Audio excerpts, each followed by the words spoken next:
A Kenyan woman who was sexually involved with the Russian guy has been found dead at her apartment in Roysambu. This woman was popularly known as Roza. The story goes that she had gone to test herself whether she's positive or not. Apparently, she found herself positive, and we don't know whether this was a case of suicide as a result of finding herself positive, but we are yet to know about it. So stay tuned on that story. It's quite a developing sad story. Kenya is mourning again, and this time around ni uchungu vibaya sana. So there is this lady anajita Roza, na kuna huyu Russian guy amekuwa kitrend hapa Kenya. Huyu jamaa alikuwa anateka madem, and mostly ni hao married women. Akisha kuchukua anakupeleka kwa nyumba na kufanya ile kitu, then anasonga kwa mwingine manzi. Nimeona hizo videos wa mama zetu akitekwa, nimeshtuka vibaya sana walai. Imagine huyu Russian guy akona audacity ya kwenda hadi kwa church, anachukua mademo huko hivyo church, anawapeleka makejani, anawafanyia ile kitu manzi. Na cha maajabu, huyu msana anakuja na kusalimia tu kidogo, alafu once amekushika kwa mkono hivi, ni hivyo ushaingia rada yake. Nimekaa hivi nikajiuliza, lazima huyo msee alikuwa na mission. You tell me how, akuongeleshi sana, anakushika tu mkono, kama umeingia ngarada zake na ni hivyo walai. Bahati mbaya huyo msee alikuja kafikia Roza. Roza aliendanga kwa hospitali kwenda kupima ugonjwa, akapata kono HIV. Kumbe huyu Russian guy all this time au nake wote alikuwa ameshindanga kuateka, ni ukimwi alikuwa anawaambukiza manzi. So huyu Russian guy as we are speaking right now ameshikwa after metrend Kenya hapa imekuja katambulika, kumbe akona HIV vibaya sana. Imagine after Rosa amepima akapatikana akona HIV, alienda akakunywa sumu, na hivyo ndio Rosa alituacha manzi. Rest in peace Rosa. Lakini umeenda na umetuacha walai. Na ndio maana nasemanga mkairada ya wazungu. Wengine wao hawakujangi tu ati kujengana du. Wengine wao wanakuanga na mission na wanataka kuambukizana ugonjwa walai.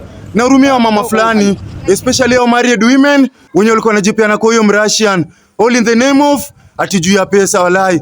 Hiyo kitu ni uchungu na inauma vibaya sana manzi. Niliwaambia umaskini ni kitu mbaya sana. Mkasema nimewaita maskini. Mumeona? Si mmejionea? Mtu akiambiwa hi, how are you? Anaona ameshafika Ulaya. Utajiri inaanzianga hapa kwa akili. My English very bad, sorry. Ukiangalia kila kitu kwa maisha yako bila kufikiria, my name is Yaitsaslav. hapa ndio utafika. Kila mtu kwa barabara hi, hi. Alafu ukifika unapewa glasi ya maji. Alafu mnanitaka kuniambia hiyo si umaskini ya akili? 5 minutes. My number. Yaani mkiona tu msungu mumeona mmefika Ulaya. Hata wengine wenyu mmeshaanza kupangia harusi. Niliwaambia umaskini ni kitu mbaya sana. Mimi kwa hii maisha kama kuna kitu naogopa, hata si ugonjwa, umaskini. Kwa sababu umaskini itakufanya ufanye the most desperate things. Utawaya mimi. Are you working this place? Work? Levi's. Where your na sasa mumejionea na macho yenyu hivi.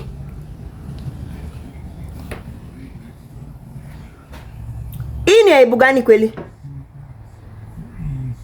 Na vile hapa mmekuwa mkituambia sisi ni wazee, si basi wacha tukae na uzee wetu, lakini tuko na heshima jamani. Nikipita huko kwa barabara naheshimika. Sasa mimi niambie, imagine kama huyo ni sister yako, ni mama yako, ni mtoto wako. Hiyo ni aibu gani? Na mnataka hapa kutuambia vile tutaishi maisha yetu. Hivyo ndio mnaishingi?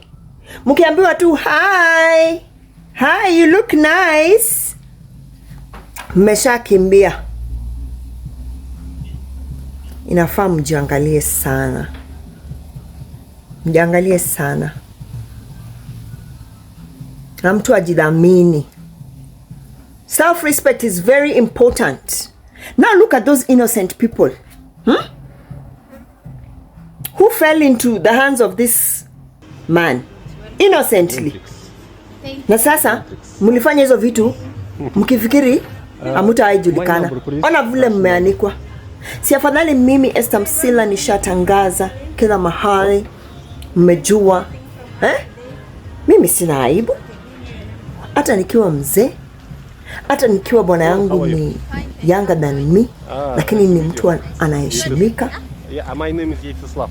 Sasa huyo Mrasha, mlikuwa mnafikiri mtaolewa wangapi nyinyi? Yaitslav. Jamani wanawake, kweni na heshima. Mnatuaibisha jamani. Msiwe hivyo. Nyinyi. Hizi standards zenyu kuwa kumbe mnatusetianga tu hapa kwa mtandao. Mkiwa huku nje ni kitu ingine. Lakini poleni, ili iwe funzo ya kwamba si kitu mzuri siku hizi. Tumeona mko na Valentines poa sana. Bye. You cannot believe this. Now, the Russian guy has released a statement. He's called Yaroslav. He said that he has been studying the art of seduction for 15 years. Now, he started by giving out flowers, gifts, and maybe trips. He wanted to see whether this will lead to intimacy. Well, when he treated ladies nicely, it really didn't lead to intimacy. But when he discovered a certain way of making it intimate instantly, that is what he has been using. He's saying for him, he is doing a research. So anybody who is coming in between him and his research is an enemy in his life. Story to watch. Women are the most available commodity that anyone can get. One eye, one leg, one ball, one kidney. Na rasa ilishutiwa nusu ikaanguka. You will still get a woman. Another time you're a pygmy and you only see black and white. Na uko na halitosis na shida ya kunyamba. Na utapata mwanamke bado. Huwezi kosa mwanamke hii dunia. Aje. Bro, you will miss a lion, you will miss a cat. Even a dog is harder to get than a woman. So I was asking Jeridayo that, the question was very simple. Let's say in the case of a gonga where he was gongering all black women, does it mean that a gonga wanted to experience more of black women? The sex of other black women and not the wife, that a very beautiful wife that he has with 2 children? Mwalimu, let us not drift from the truth about this. These women you are seeing in this society we are living in today, with the name that is tagged independent women, they are beggars like these Tanzania cripples who beg on the street all the time. So this beggarly attitude of them begging even for even as little as 10 shillings on the street is killing a lot of women. And that way I'm telling you, if we do statistics right now, Shei, I am telling you the whole truth. The level of HIV ambayo inasambazwa hii Kenya, it is being done by these nonsense called independent women. Because these women can sleep even with a chokora on the street. Leave about this white man called a Russian man. They can sleep any person available. I'm telling you, our watu ni sexual beasts. I'm telling you the whole truth. Okay. Our ladies has gone so low into sexual vibrations and fantasies instead of just staying in their reign. I am telling you the whole truth, Mwalimu. What men view in women as variable things is how they keep their sexuality intact. When they let it loose, now that side of them, that is what we are saying. Iyo ni umaraya. And we are saying this today is not a conversation about men comparing men umaraya wanaume na umaraya wanawake. We are talking about the Russian guy and what he is doing. If I can rule you within some few seconds, Shei, as a conversation of tuende kwangu. and you follow me like a goat on slaughter, it means that you have a problem with your character. Leave about now talking and having to bring about generalization and men comparing this nonsense and this nonsense. You have a moral decay that needs to be taken care of. You have a moral decay that needs to be taken care of. You as a woman, what is the most valuable thing that we see in you? We don't see you as providers. We don't see you as people who will bring money on the table. We see you as valuable beings, the way you respect yourselves. So when Jerry is coming here to tell us she is competing, and this nonsense of backwardness, trying all the time to compete, there is what they started some years back, women empowerment. After women, they conquered that empowerment program. Now they are back trying to get men to marry them in the same society. So what I'm trying to say, women have gone so low such that mtu anaweza tembea kwa hizo bars Al Capone hapa na hizi zingine Thika Road hapa bila suruali ya ndani, and they will walk comfortably saying it's their choice. Unaona, because they don't have a value on themselves. A girl anaweza chukuliwa pale Winners Chapel na ameenda kuabudu Mwenyezi Mungu, at the end of the day ameenda kuabudu kwa nyumba ya Murashia. That shows high level of moral decay, and this is what we are talking about. We are not comparing prostitution of men and women. We are talking about what we have seen in the few days we have been in this TikTok. The Russian guy can convince even kwanza watu wanaenda ku have threesome. Imagine anaweza ambia tu wa mama wawili wamfuate, na ukifollow it up utarealize wao ni mama wa kanisa pia. So what I'm trying to say mwalimu ni ya kwamba our women, be it they are independent single mothers or whatever they want to call themselves, there is one name that fits them. You are a woman. Nothing will change about that. Even if you drive a Mercedes Benz, even if you buy 10 plots and build a big city for yourself, you still remain a woman. And taking your position as a woman gives you value, makes you a valuable person. But this competition and this nonsense of empowerment, and you trying to explore all the time, you're saying you're exploring. What are you exploring? Makachieda. Exploring what? But let me finish this point. Okay, go ahead. We need to say this. We love these women so much, as our sisters, but they need to respect themselves and have a value tagged on them. Their value is how they react on the thing that is called sexuality. Ukiamuka pale uanzie kuachilia suruali yako kila mahali unaachilia, we will always go by the name wewe ni maraya, and there is nothing that will convince me otherwise. And the better part of it, mwalimu, the better part of the men who are here, let me tell you this. Tunaweza amua hii wanawake wacha waende Russia ama waende Ukraine. If they want to fight the battle in Ukraine, let them go and fight and be there. But this nonsense of all the time trying to price tag everything on exploring, that is bullshit.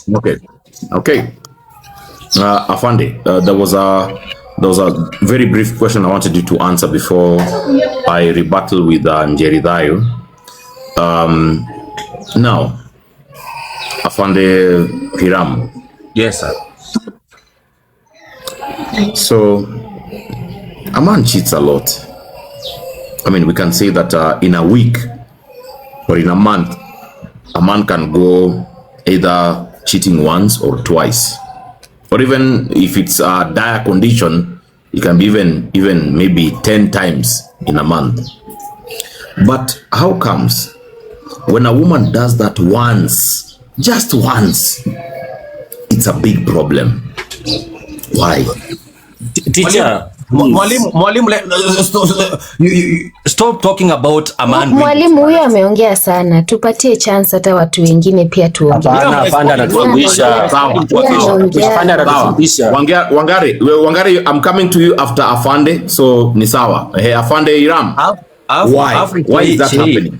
Shei, ambia wale wanatupata hapa pia tulingojea for almost 2 hours. Conversation ikakuwa heated up. Yes, you waited for a very long time. Here. We have been here for a very long time. So kindly, the way I've given, hata kuna time Jaili took my time and I said, okay, go ahead and finish your point. Let me tell you this, mwalimu. And I think you need to stick to the topic of the day. You are the host. You need to speak to the topic of the day.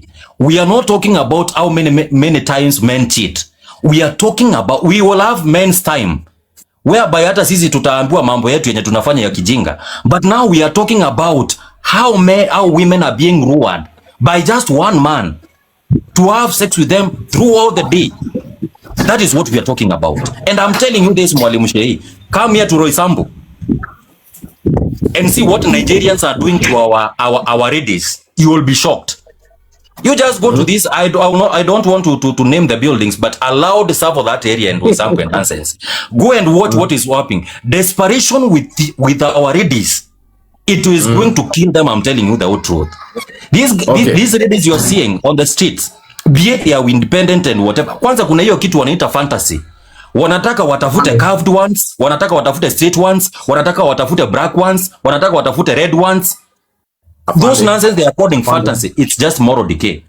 Afande Ram. Kidogo tu Walimu, I'm coming for you. I'm coming with for you, Wangare.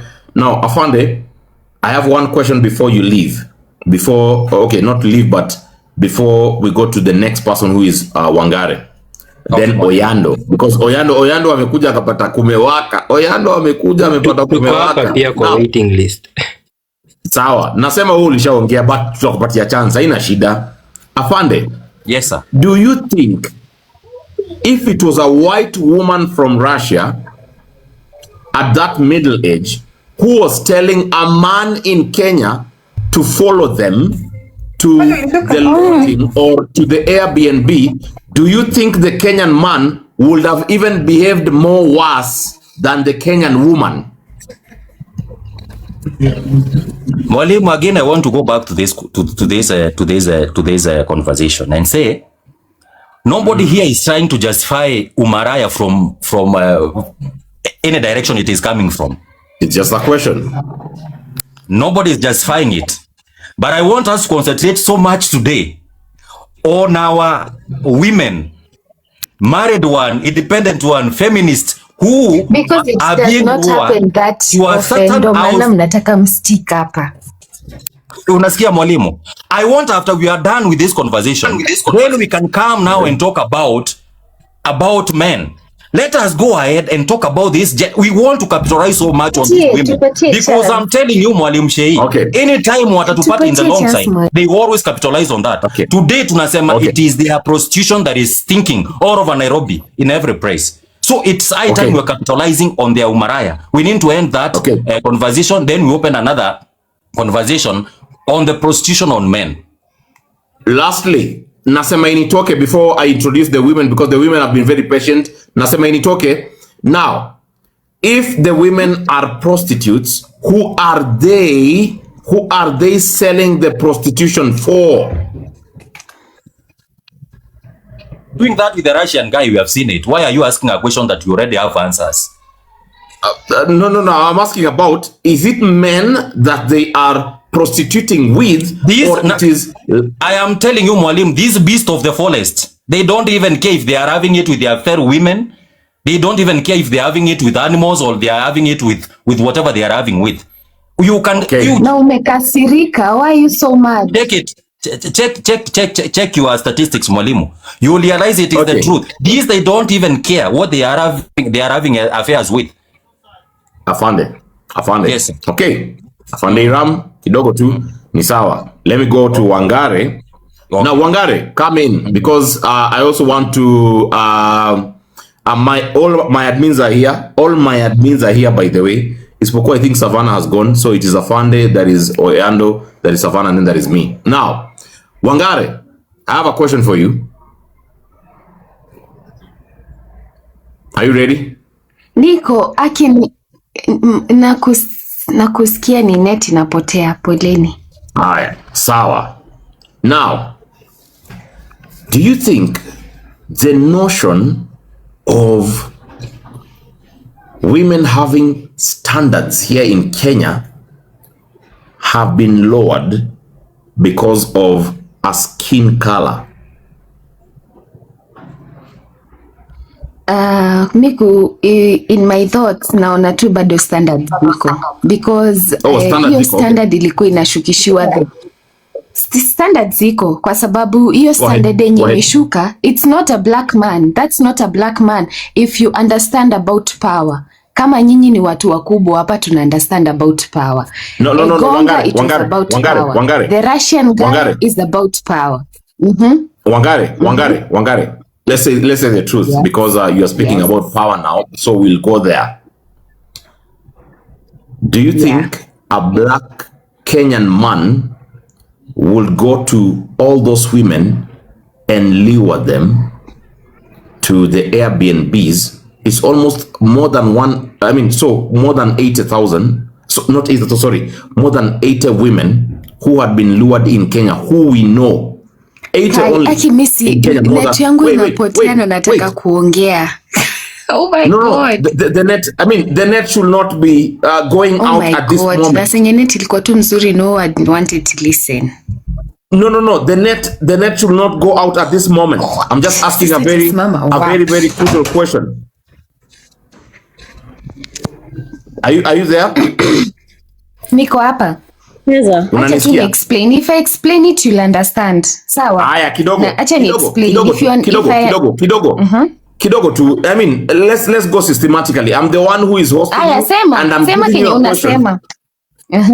Sisemi nauliza swali. Nasema that do you think that if it was a black Kenyan man born in Kenya, they could have performed the same stunt of telling somebody, come with me, zunguka hivi, waitwa nani, church pale, pastor akuambie huyo ni msichana yangu wewe. Mpaka wacha nikwambie huyo ni msichana yangu. That is why I'm talking about power dynamics. If you understand power dynamics and the way it has been given to society, utaelewa. She will not I think, guys, she will not answer the direct question. She will go to power.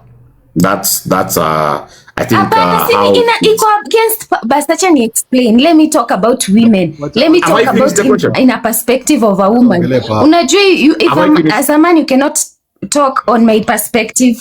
Mimi ndo niko hapa naelewa. So this white guy, so this is kwa society, a black man is placed under a white man. True or not? Okay, it's true. Let's start from there. We are going. No. Oyando. We are going to the point. Oyando, I want you to listen. We are going to the point. Ngoja tu inaenda hapo penye tunataka. Ngoja, relax. Oyando, don't go anywhere else. That is where we are going. Now, Wangare has said clearly that in the societal eye, it's true. Bado naendelea kuongea. Tumeagree hadi hapo. Wangare, yes, I agree with you. Aya. So as a woman, kama standards zenye umeshapata hapa nyumbani kufanyiwa whatever you umeshapita, umepandisha class kidogo, you want to get out of the matrix, ama you want to kutoka kwa hii daily life yenye uko nayo, who do you think you will go after? If kama ni a black man amekuja saizi and a white man, mind you don't know his background, you don't know anything. But the society has already placed them on those pedestals. Sasa mwanamke mwenye hajajua kabisa, like you've not talked to this guy, a person who is ebu umeangalizo clips, those women, those are people that are not well informed. Mtu yuko na simu anajua Mrashia amekuja huko sijui, they don't know nothing. Even hata wajui hizo glasses ni zina record in the first place. That is not a person who has power. No, that is not true. The record is there are 12 Gen Zs, the people who are between 21 and 26-year-old, they were 12. And actually, it was seen that one of them had a very nice phone. Can I tell you the phone? The phone was an Sasa simu yenyewe, does it assure you that mtu akiwa na simu ako na information? If they had the information, number one, they would know it's very wrong for them to be recorded without consent. Do you agree or not? Do you agree on that point or not? I agree with you. I'm asking you a question. Do you agree that if a woman knew she was being recorded by those glasses, she would do the same? Do you agree that wangekata? This is what you mean. You mean that because they didn't know they were being recorded, then they were exposing their real characteristics. They are not being exposed their real characteristics. They have been tricked because this man is put on a pedestal. Amekuja na glasses. You don't know the back. Kamera wajirecord. Iram kidogo. Hakuna mtu mwingine, kuna mtu amechukua kamera kajirecord. Wangare, you've said this. Yes. Wangare, you've said this. You have said yes. that if they knew they were being recorded, then there is absolutely no way they would have even agreed to go with this person to an Airbnb. Listen, now the question is, because they would know it's a trick. They would know it's a trick from their expectations. Remember, these women have expectations, and those expectations has been put for them because of the man where he has been put on a pedestal. Ameshaekwa juu.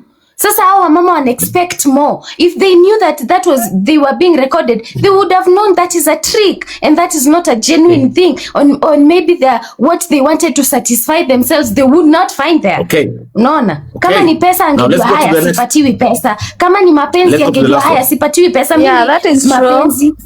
Yeah. Okay, Wangare, I mean, a lot of women are supporting you here, including in the comment section. It's true. But yeah, it's okay. Wangare, I just have one question, yeah? Just one question.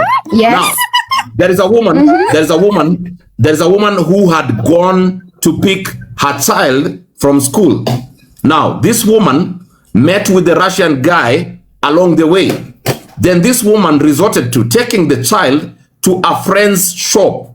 Then this woman went with the Russian guy to the Airbnb. Now, if this woman, because the woman is married and we have established that actually she has a husband.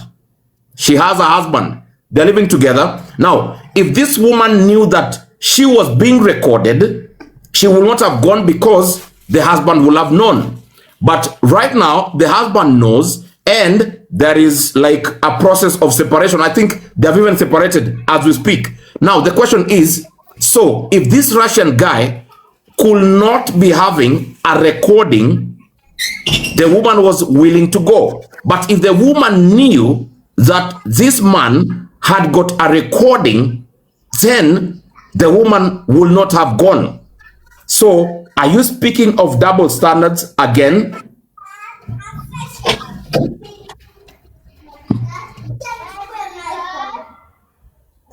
Wangare, I'm waiting for you.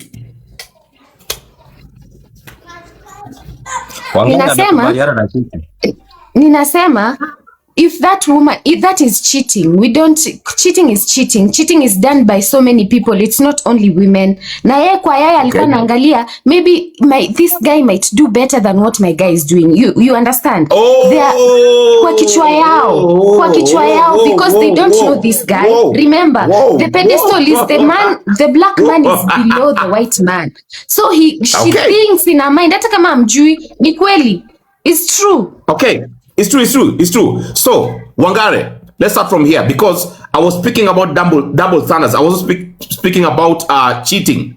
Now, the double standards comes here. I want you to answer me again. I'm giving you more time because you said Hiram took a lot of time.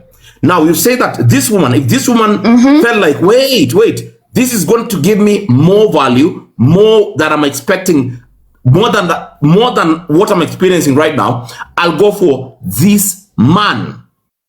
Now, if a man does the same, do you want to tell me that is going to be cheating, or it is going to be maybe this woman is going to give me more than what I'm experiencing with my wife at night? It is being decide kutoka nje ya ndoa, it's cheating regardless if you are the woman or if you are the man. It is cheating ukitoka tu nje ya ndoa hivi, no matter your expectations, no matter what you wanted, hiyo ni cheating. So the woman cheated, but in her cheating mode alikuwa nafikiria huyu atanipatia maisha mazuri. Me, I don't support cheating and I don't support going outside the marriage, but I'm saying you guys are going so hard on the women here. You mmepanga. It's Pesheki that has planned this through. Unaelewa? You guys have put the white man on top, the black man below him by character. Yeah, it's okay. It's okay. I mean, if the women have placed the white man above and the black man below, now Not because the white the black woman, man, not the woman. Hakuna mali mwanamke amemweka because this is patriarchy. You guys rule. You guys know what happens. No problem. Now, Wangari, I have a question just lastly. Now, let's start from here. You've said that this woman, cheating is cheating, but this one may have some kind of an exception of that. He looked at this white man and she was like, wait, this white man can give me something which I've not experienced before. I want to experience a white man. Somebody who seems like no worries. No, Wangari, stop looking at the comment section. You're gonna be distracted. Sorry about that. You are a panelist and I just want you to, I mean, si tumetusiwa mara ngapi? Wewe unajua mimi tusiwa mara ngapi? Relax, bado ndo umeingia. Ndo bado hujatusiwa, bado hujaambiwa mama yako ni malaya. Bado relax. Okay, tuendelee tisha. Relax. Hapa ni social media. Okay. Mimi naambiwa mara ngapi? Sina mahali ya kulala, nalala kwa mtaro ama kwa gari. Mara mingi. So relax. Maneno iko mingi hapa social media. Now I'm asking you the question. Now you've said nataka tu nijibu. Wangari, by the way, you seem to be a very liberal person. You seem to be a very free-spirited person. Na ndo maana nataka niulize tu swali na unijibu tumalize. Okay. Umesema hivi, cheating is cheating. Mwenye ana cheat, huyo ni mtu amecheat. Hakuna ati man or woman hapo, si ndio? Na umesema ni venye men are being so hard on women na men ndo huwa most of the times huwa wana cheat. Actually, the data is true. Men ndo huwa wana cheat sana. Hiyo sikatai. Si ndio? Yes.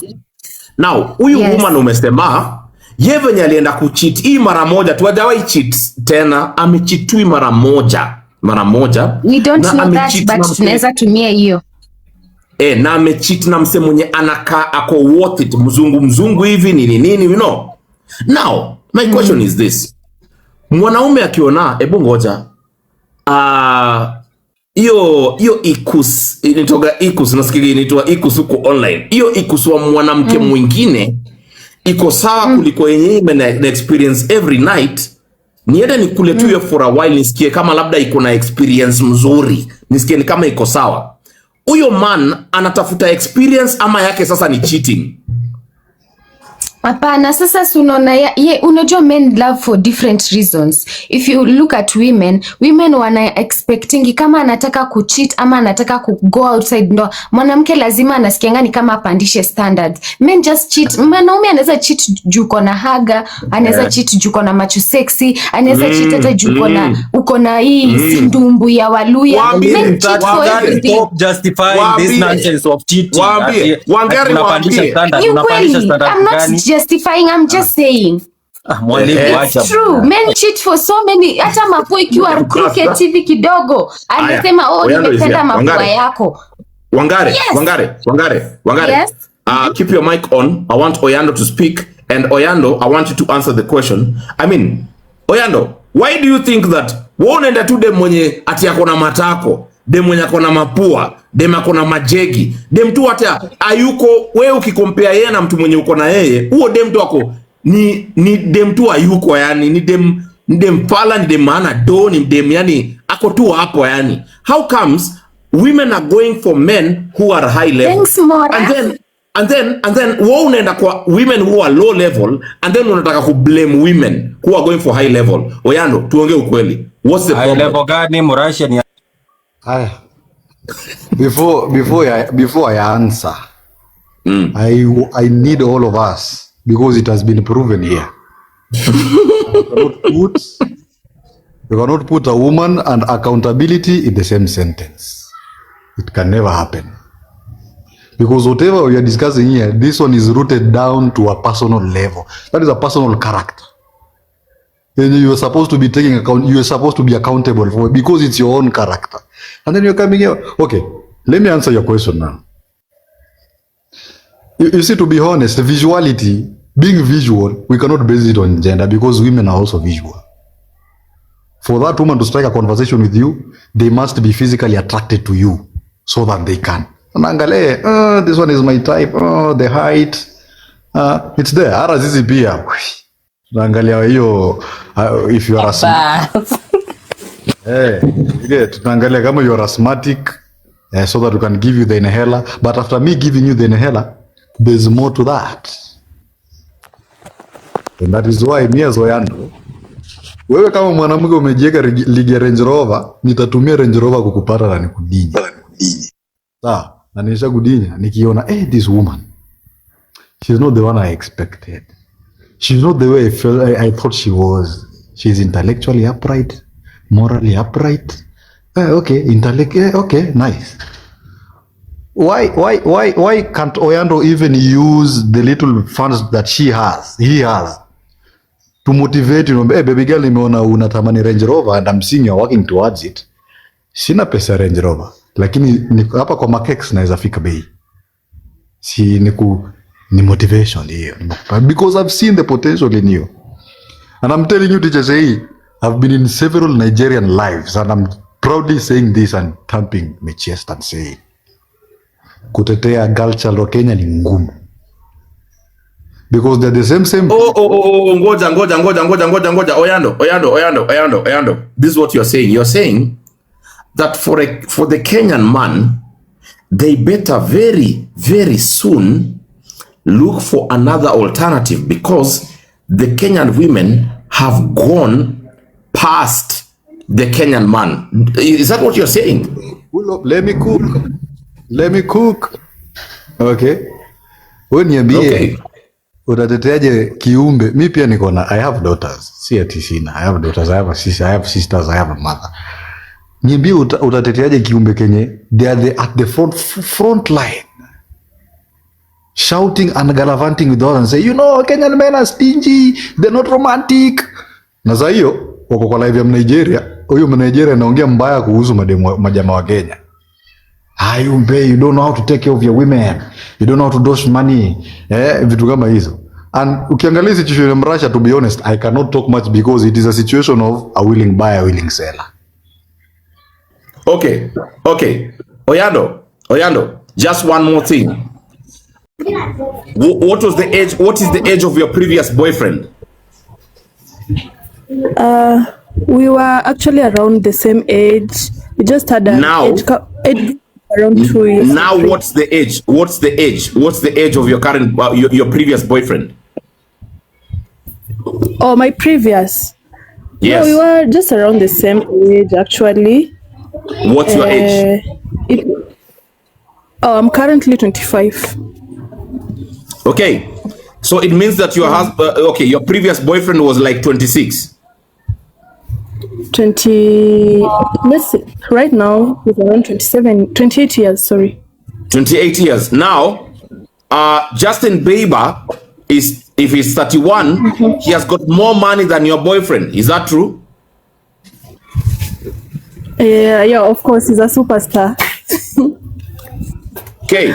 Now, even if he's a superstar, I mean, you can't compare a 28-year-old in US and a 28-year-old in Kenya. Is that true? Yeah, that's absolutely true. So, you mean that the 28-year-old in developed countries has got more money than the an average 28-year-old here in Kenya? Is that true? Unfortunately, that might be true. Not unfortunately, ni venye mtu amejipanga. That is true. Sindio? Yeah, statistically that's true. Now. Are you going for the person who is 28 here in Kenya and has got less money, or you're going for the 28-year-old person who is in a developed country who loves you and they have got more money? Who are you going for? No money, more money. Sasa, honestly, I wouldn't want to be in such a position where I have to choose between people from, as in, who have different levels of finances. It's tricky. There are a lot of things that people have to consider. Hata kama ni pesa. Mademu wengi wanakuambia, kuna mademu wengi kwa comment section wanakuambia, aki wacha tu hivyo, wacha tu kusema hivyo. Sema tu more money, hakuna mtu atakupiga. Sema tu more money. Lakini personally, this is just my personal preference. Mimi sipendi watu weupe for my own personal reason. So why is it that when you meet everybody they tell you that kind of a thing? Every woman tells you that hey, wait. Hiyo ni yenye kukataa, wanadanganya.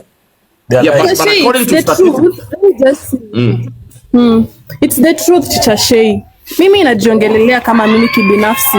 I have had say mimi nimekuwa na experience with a white person and it wasn't how I expected it to go.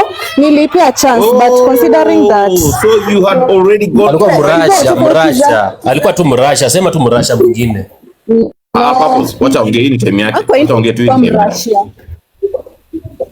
in fact hakuwa mrasha and wacha tu niseme kitu tu tuna differ ni cultural values na pia kuna tu vibe is very important. Mimi hata sijui like so for me it's ama ni maybe mentality niko nayo. I just have that mentality. Mimi na watu weupe kidogo atuelewani, iwe mhindi iwe mwarabu iwe mrashi iwe mchina iwe mnani, I don't really care, but of course mfuko ina matter, hiyo nayo money matters. Yeah. Now. Papo, ni nani unaongea by the way?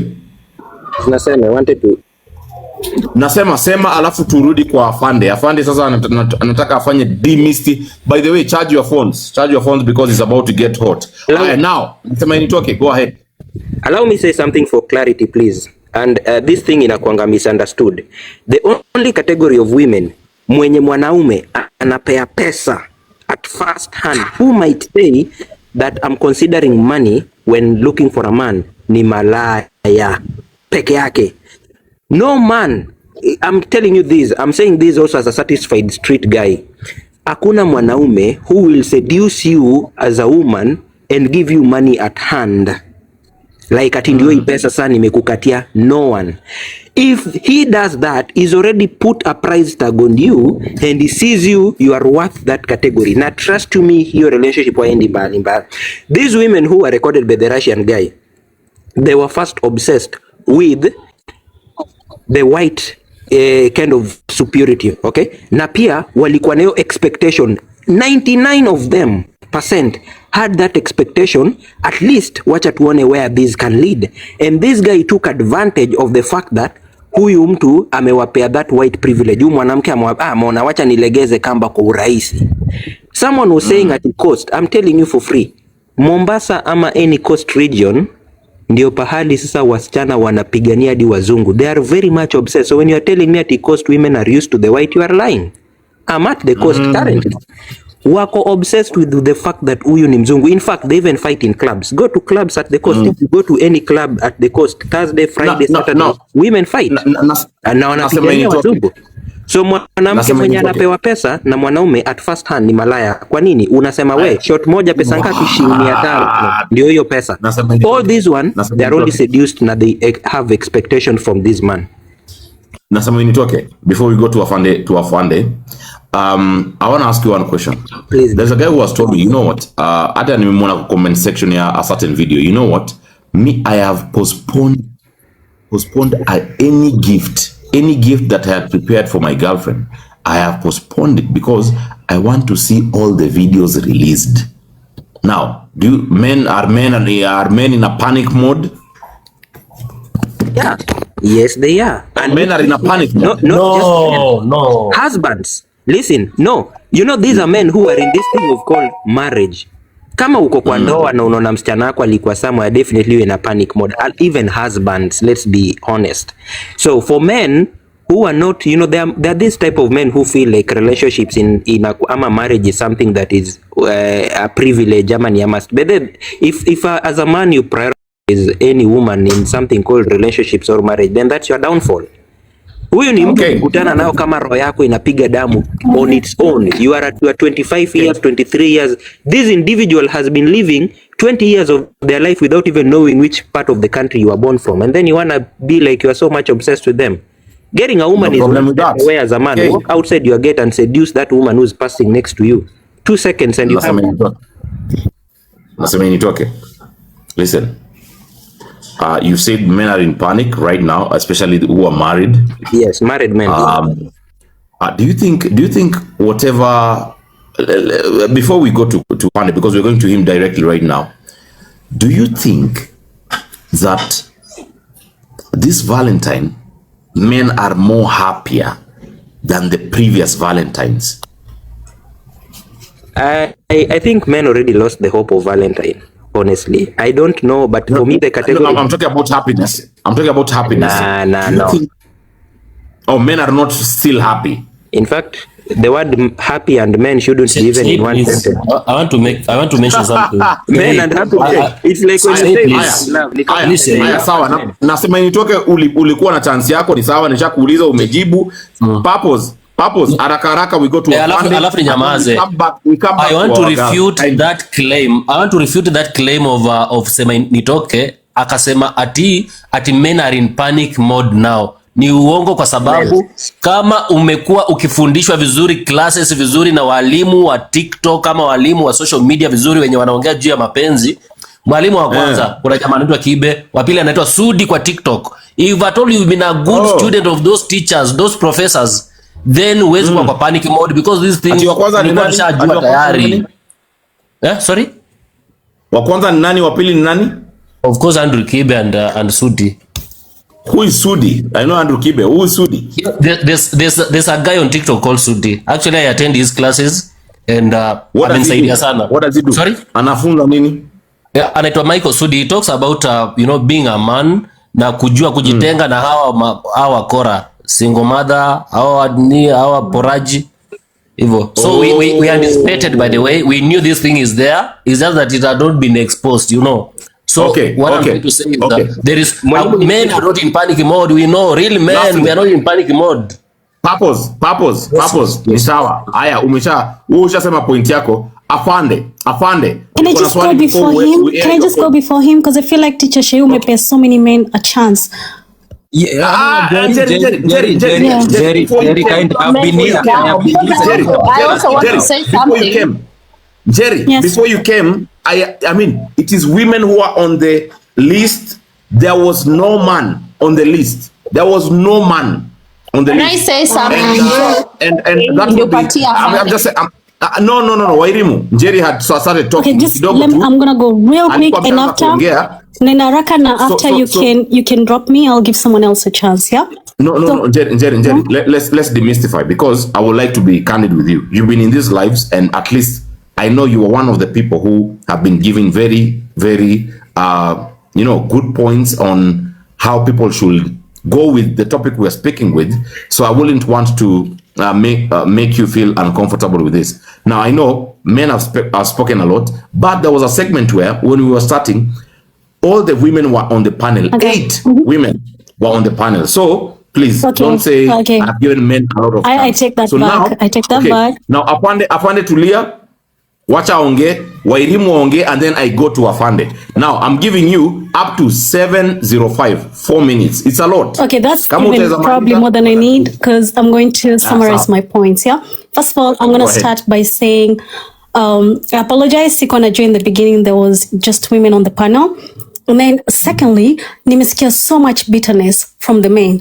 You guys have called us all types of names. Apparently, kuna wengine wenyu mnakutananga kutuongea how you can survive us, and that's crazy. Anyways, so this is what I feel. The fact that mnaanza kulearn, women are getting on your level. Somebody used the word that men are on panic mode. I do believe that. Mko on panic mode because not because of morality, not because mnataka marriage is important, and not because of morality, because mnaanza ku realize women are winning. Women can be like you. Women can do the same thing winning Russians. That's not the topic. Excuse me. I gave you a chance. I didn't speak when you were speaking, so let me go. Mnaanza ku realize that women are winning. We can do what you're doing. You are not special. Insecurity. That's not winning. That's not winning. Can somebody tell him? Can somebody mute him? Thank you. It's winning because we can do what we want to do.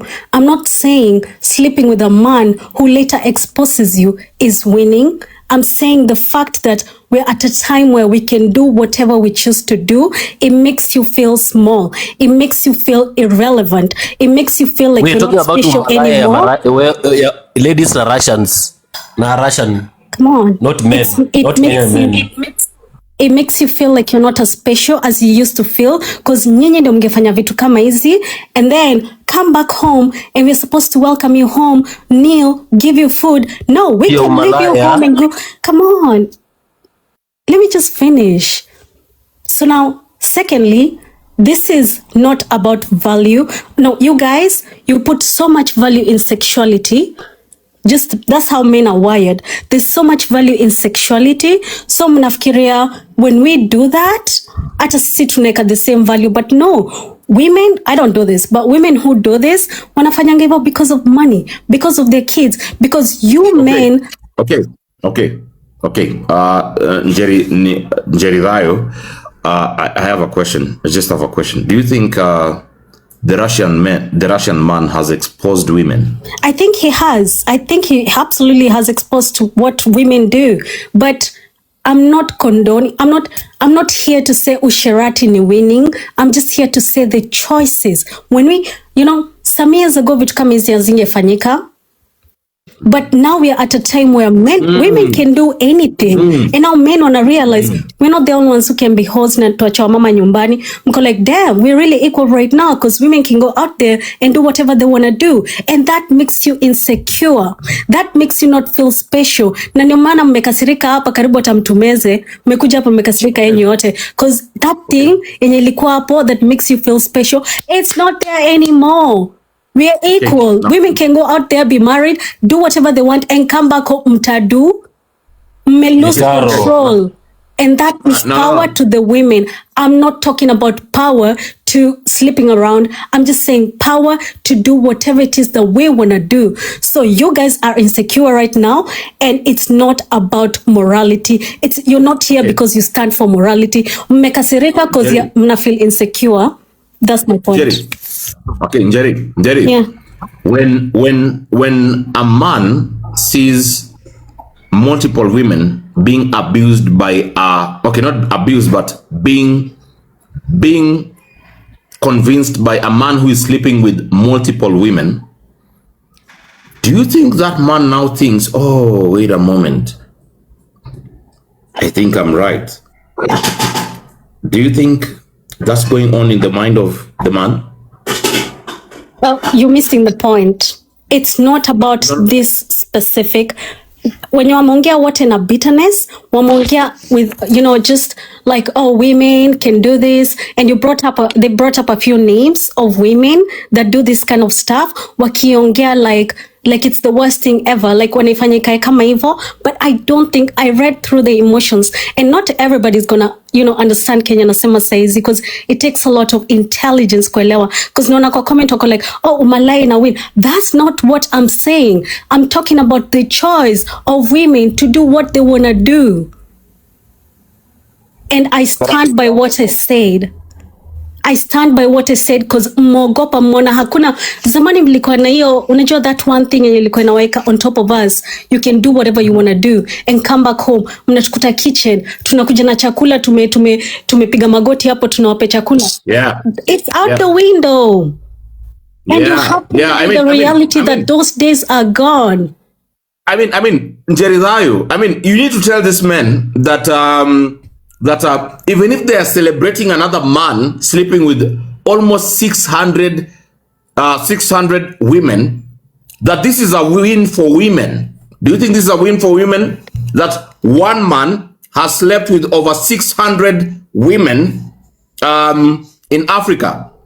You have to convince this man that, hey, listen, this is the time where women are doing what they want to do. So that's why this man is sleeping with over 600 women.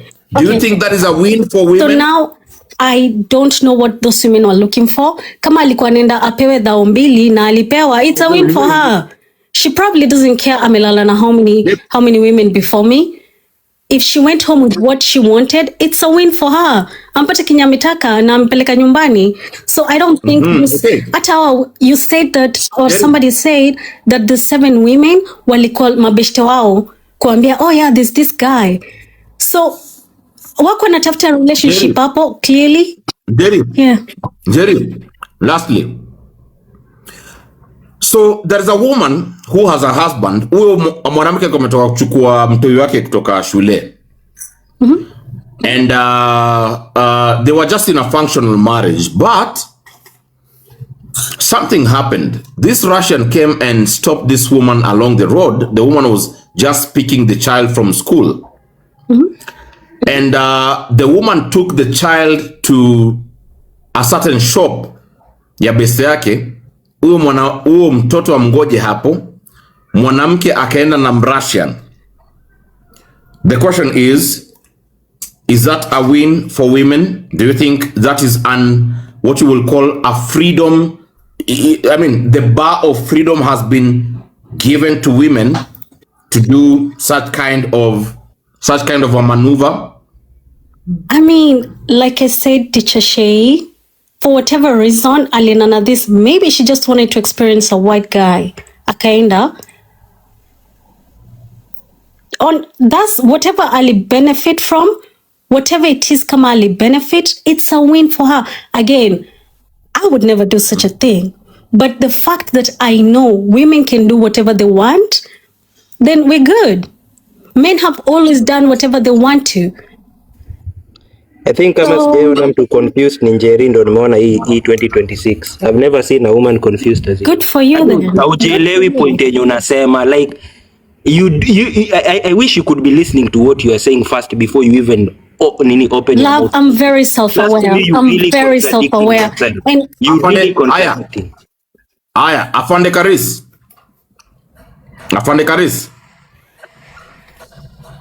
Sorry, not a Karis, but Afande Hiram. Hiram, are you here? Yes, I'm here, Niaji. Now, Afande Hiram. Yes. Jerry has told us. I don't want to comment on anything concerning Jerry, kindly. Okay. Sawa. Now, let's just rephrase this question. Afande Hiram, I want to ask you a genuine question. A woman who was with the kid had left the kid to a shop of a friend, and the woman went with the Russian guy straight to the lodging. Okay, let's not call it lodging. Lodging in Yakitambo, Airbnb. And then somebody here, I don't want to mention Jerry, but somebody here said, if that is what the woman wanted to experience, then give it up to the woman. Mwalimu, this topic of this Russian guy and especially what we have seen over the internet for the last couple of days is just I don't know even what to say about it. Mwalimu, we cannot decorate moral decay in the society that concerns women. We can't decorate that. Hata tujaribu kuipaka rangi ya Duracoat, it will always remain moral decay. Imagine this situation whereby umeacha mtoto pale kwa kibandaski, unaona, you are going all the way to a rented place of a guy you have met ambaye ameongea kizungu broken na amekusalimia. You can even leave your brad kwa kibanda ukimbie mpaka huko kwa hiyo kitu uniambie unaenda ku experience nini. Sometimes I think Jerry is telling us like this girl what was this woman going to experience? That is hiyo ni umaraya. Iitwe tu jina tu ni umaraya. Alikuwa ameenda ku experience nini? Let us speak the truth. Hakuna kitu yenye ulikuwa umeenda pale ku experience. That is moral decay. Yes. Hiram.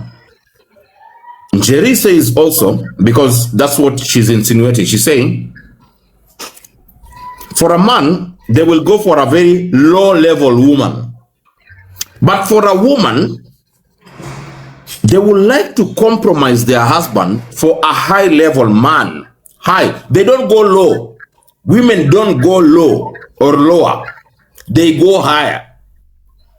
Karis, do you think that is the truth? Sorry, Hiram. Sorry, Hiram. Is that the truth? Mwalimu, it's so much hard in the world you are living in today for you to start an argument with a feminist. It is so complicated. There is this one that comes each and every day. You know, women are the advocates. Yes, women are these characters who all the time they want to have new names. You are born called Jerry. You want now to call yourself independent woman. You evolve from being independent woman. You want to call yourself a feminist. So what are we dealing with? Because in this world, I just don't even understand what you're dealing with. Let me tell you this. Power is not what you acquire along the way. Power is what you are born with. A man was born with power. We didn't acquire power. No, we are born. We were born. What about a woman? What about a woman was born with a certain level of authority that if she remains in that position of authority, then she will win in all different areas of her life. She will win. Women were born with a certain level of authority and she will win. But we have a problem with women. They want to get even what men has. That's why there is this nonsense of competition. A woman wants to compete with man. They want always to be competing with men. Now they are saying in this conversation, we have even started competing in immorality. Men are not competing with women on anything. No. As long as a woman takes her position, be it she is independent, she has her own money, she wants to do whatever she wants to do. Take your position, and that is where power is. But the moment you try to get what man has, that is the moment now you miss it out, kabisa. Unaona? Sorry, Hiram.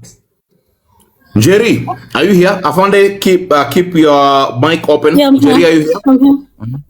Jerry, I want to give you a chance to respond.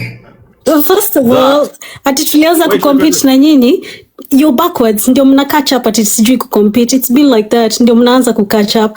And then secondly, we're not fighting over immorality. I'm just telling you, it's not about morality. It's about your insecurity. Mna feel insecure because now Mariel, yes? This lady has spoken for a very long time. Let me respond. I can't even hear anything. Afande, I have a question to Jerry. Kidogo tu. Jerry, listen, you will respond to Jerry. Kidogo tu, Afande, kidogo tu. Now, Jerry. Yes. For example, you say this, yeah? You say this. That woman who has got a husband somewhere, a husband who works at a very low-level job, a husband who makes sure that even if the low-level job is low, they are providing for the kids' school fee, paying rent and everything, because we have the info. You said this woman, if she wanted to feel the experience of a white man, then she should be vindicated. Now, if the husband also goes out with a woman, when the husband goes out with a woman, that's morality. Immorality, actually.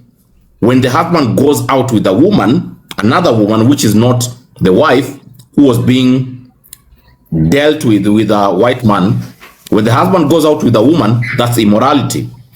But when a woman goes out with a white man, it has to be something to do with the experience, with an experience. Now the question is, you know what, Mwalimu, you are trying to justify a lot of this nonsense called adventurous white men, trying to get this nonsense of being adventurous. Do they want to conquer the whole of Africa and the whole of Europe and Asia at the same time? You are telling us they explore. What are they exploring? This is what we call umaraya. Umaraya is a different word with what we call being adventurous. What are you going to this nonsense called adventurous? I'm asking a question. Go to nataka Njeri anijibu. Njeri, are you here? Yeah, I'm still here. Sawa. Now let me rephrase the question. Let me ask, because start over. Chauvinist wataniua mimi. Now, unajua nyinyi mnataka mko na feminist. Kuna chauvinist hapa. Now, a man who is providing for his family found a video of his wife doing this to the Russian Navy. Alikuwa anafanyia hivi to the Russian Navy. Now, the man akienda out with another woman, it's immorality. That's cheating. It's not an experience, it's cheating. But when this woman, because according to you, this woman saw a white guy and said, oh, this is an opportunity to experience a white man. Now, how is it that for a man to go out with whatsoever woman, whether white, black, or anybody, it's cheating? But for a woman to go out with a white man, it's an experience that they have always wanted. Wait. It's an experience they have always wanted to have. The question is, don't you think that is called double standards? That is, what you phrased is absolutely 100% double standards. And that's not what I said. You asked, why do you think, the previous question was, why do you think she made the choice to go with a white man? I said, maybe she wanted to have an experience. Now back to your last question. It's immorality when you're married to step out of your marriage, obviously. But why did she do that? She might have wanted an experience. All I'm saying is, can you give us our time, kindly, please? Let us have. Wait. Jerry has spoken through all this. I wasn't done. I'm building up on my point. All the time you are saying you are not done. All the time you are saying I'm building up. We want to talk, Jerry. I'm building up on my point. You see, you can't. Go and have your own class and build a theory on that. All the time you are having a conversation here. You are telling us you are building. What are you building? I'm building up on my point. If you don't let me finish my point. You have been talking here and telling us you are building on points. Which points are you building on? I've not been talking and saying I'm building up on my points. You've been talking out of so much bitterness. You've been talking out of so much bitterness. 4 minutes. Guys. Okay. Let's. I'm going back to Jerry because men have talked. Because Jerry have said men have talked for a while. But I want to ask Jerry. Listen. You say maybe. Jerry, hey, Wairimu, kidogo. Wairimu. Chache wants to talk. Okay. Kidogo tu. Mtaongea kidogo tu. Actually, ilikuwa na time inafaa kwa time ya Afande Hiram. But let me go back to Jerry. Jerry, you have said that maybe that woman wanted to feel an experience of a white man. Maybe. Do you think then when a black man cheats, they will want to have an experience with another woman who is not their woman? Do you know how many times I've heard and seen that? Oh, so it's an experience that men want. I've seen that so often. Nimeona so many people that are married to black people, lakini wako na hiyo fantasy. Yeah, they are the race. So many black people do that. And the one time a woman does that, inakuwa the biggest. Oh, she did it. Usharati. Nyinyi na umalaya. Sijui nini. But you guys do it all the time. Let us build from the beginning of time. Let us build on facts that we can try to retrieve them from the Google or any other sourceable praise. Let's talk. Let's start this conversation in this manner, Mwalimu. Okay. The Igonga case in Equatorial Guinea. So that now is being called an experience. So women wanted to experience Igonga. Ask Njeridayo. Ask Njeridayo is an experience. He won't talk to me. He won't talk to me. He's too bitter anyway. Let me tell you're not my enemy, but we want to have a very, very I don't even know you. The fact that you mention enemy and I don't even know you, it shows how bitter you are. Who doesn't? Who wants to mention enemy? Nobody wants to know you. Just calm down. Respect. Then at the same time, I'm not interested to know. We are just having a conversation. Yeah, we are here to know by Mwalimu here. So I want to know you. I don't want to have an experience with you. Myself, I'm so good. I don't want that nonsense of experience. Let us have this conversation, Mwalimu. Let us have this factual conversation. You don't even Let's talk about Equatorial Guinea. Was that still seeking experience? Let's come to what women are doing here in Roysambu area with the Nigerians. Afande Karis, this is what happened. So Afande Hiram, this is what happened. Karis is my friend. That's why kila saa nikisema Afande, I think it's Karis. I want to adapt one of my best friends. It's okay. Now Afande Hiram. So for Egonga's case, yeah, if Njeridayo is equating the woman's desire to have a white person and experience a white person, then it also proportionately means that Egonga with the black women, Egonga did not gonga white women, he gongad black women. Na vile huku mumetuwekea standards, mumetusetia standards on who to date and who should marry what. Standards mumetuwekea za juu jamani.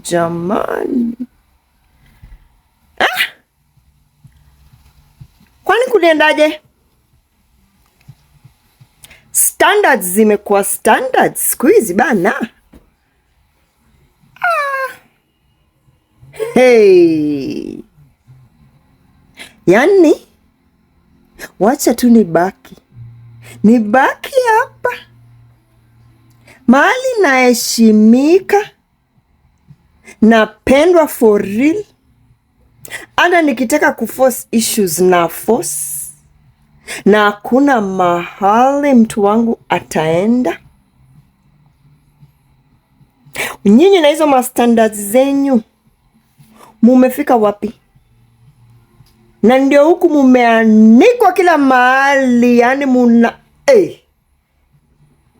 na mko na bidii mwende mpaka wengine wapeleke watoto nyumbani ndio warudi, wengine waende wavae the best outfit they ever have. Na simu umeaibishwa jamani, wanawake, tusichana, na standards zenyu mnashindanga mkituwekea hapa. Amna hata haya. Nisikie tena mtu hapa akikuja kuniambia nyef. Taona.